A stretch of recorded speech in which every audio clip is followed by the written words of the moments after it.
Hi, it's Abdullah.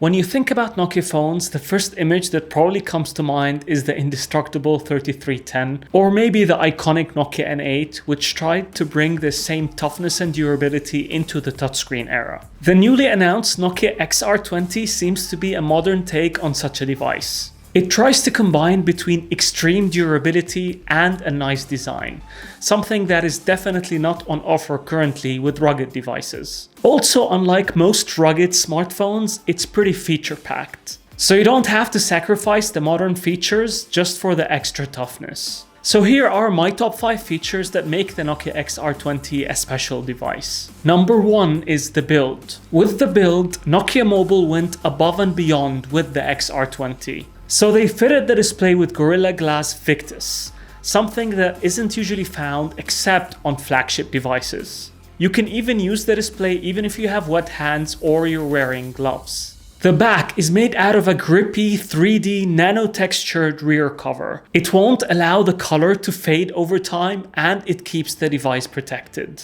There is even a lanyard hole at the bottom of the device and a red reprogrammable button at the top. Pretty cool. Number 2 is ruggedness. With military-grade certification, the Nokia XR20 should be able to withstand drops of up to 1.8 meters. It's also IP68 rated, so it's dust, sand, dirt, and water resistant. It can also withstand scorching or freezing temperatures, so anything between minus 20 degrees Celsius all the way up to 55 degrees Celsius, which is perfect for us around here this time of year. And there is also the trademark aluminum core inside the device for structural rigidity. Number 3 is multimedia features. We've seen Nokia devices before capable of capturing OZO audio, aka 360-degree spatial audio recording. But the Nokia XR20 is also capable of OZO playback. So it utilizes 2 speakers, one at the bottom of the device and one at the top,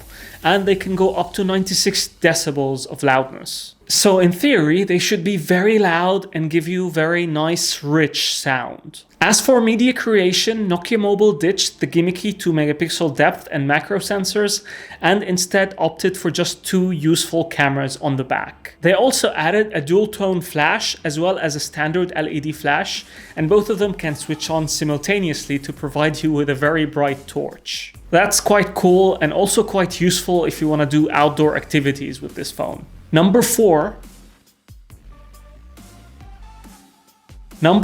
is battery life and charging. As I mentioned numerous times, one of my favorite features of the X10 and X20 has been their battery life. In comparison, the XR20 offers a 4630 mAh battery capacity, which should last you up to 2 days of usage. But best of all, wireless charging is finally back. The XR20 offers Qi wireless charging at 15 watts. And number 5 is future-proofing. The XR20 is designed to stay with you for as long as possible, and this translates in some of the extra features. The phone is capable of 5G, and it also promises 3 years of OS updates and 4 years of security updates.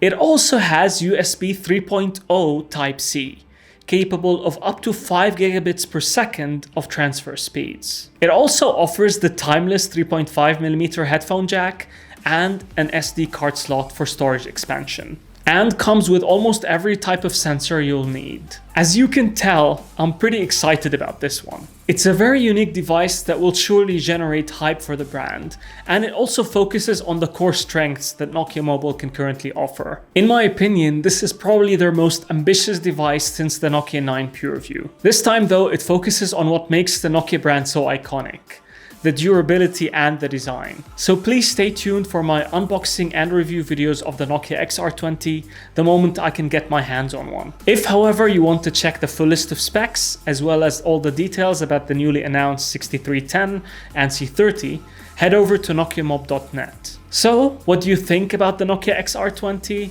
Is there anything that you're excited about? Do you have something that you don't like about the device? Share with me in the comments down below. That's it from me. I hope you guys enjoyed this video. If you did, please don't forget to share, like, and subscribe, and I'll see you in the next one.